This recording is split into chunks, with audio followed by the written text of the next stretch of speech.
Okay, so here I am to explain my week 10, HTML assignment. We can tell this is an HTML document. It's right there, doc type HTML on line 1.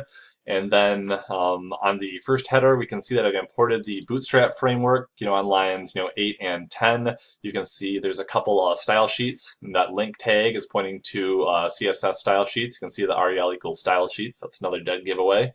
Then line 12, we have JavaScript library that is being imported. That's the script tag, and the source is equal to that link that we see there, another maxcdn.bootstrapcdn.com address. And then we have a personal CSS style sheet, which is the one that was imported from our Hello World JS starter assignment from last week, week 9.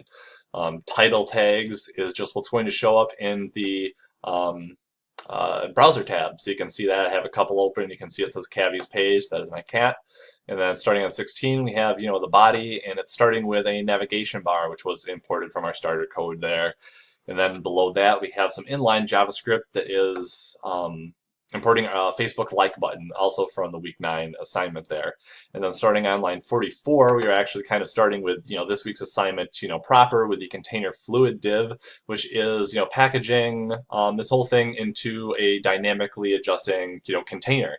Container class equals container will be fixed width. Class equals container fluid is going to be dynamic. That's going to fit the max width of the viewport, whether you're watching viewing it on a smartphone screen, a tablet, or a desktop computer. We've separated this into a grid. Bootstrap is a grid-centric framework, and so it is one row, and then that one row is split into 2 columns of width 6. You can have there's 12 available sections to work with in Bootstrap, and I've just made 2 equal 6 width columns. And then the first column has a picture of my cat with a little bit of inline styling, and then the Facebook like button below it. And then we have another column that has an about me section about my cat and a little short paragraph there. After that, we have a video section. So I've copied the same, importing the Bootstrap framework, and then the navigation bar from the same as the home page. And then all I've added here is a container fluid, so it will dynamically expand, fit the width of the viewport. And it has a couple programming videos: my week 2 video about functions in Python, and then my week 4 video about iteration and loops in Python. Then we have a registration page. Same importing the Bootstrap framework. Got to do that on every page that I want to use it on.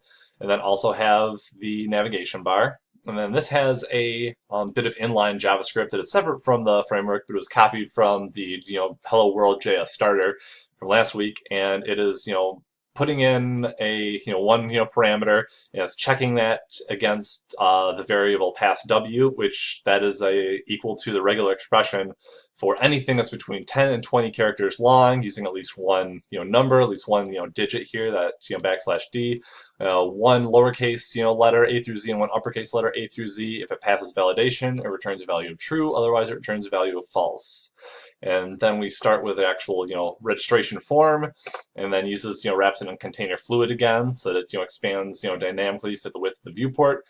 Goes to the thank you page if it successfully posts after you've hit the submit, line 74 there, and uses post as the method instead of get, because it has password on it, which if you use get, it would the password would actually show up in the URL on the thankyou.html page. And it's just asking for a username, password, first name, last name, email, and phone number.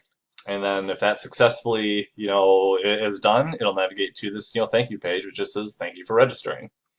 And here we can take a look in my page in action. So, go to, the home page, little about me. There's that Facebook like button with the JavaScript, picture of my cat Cavi, videos, the week 2, week 4 video here, and a registration form. Here you can see it in the, test environment. Now you can see that the container fluid class from Bootstrap has actually dynamically adjusted this so that the size is a little bit different. Same with the videos page, same with the registration page.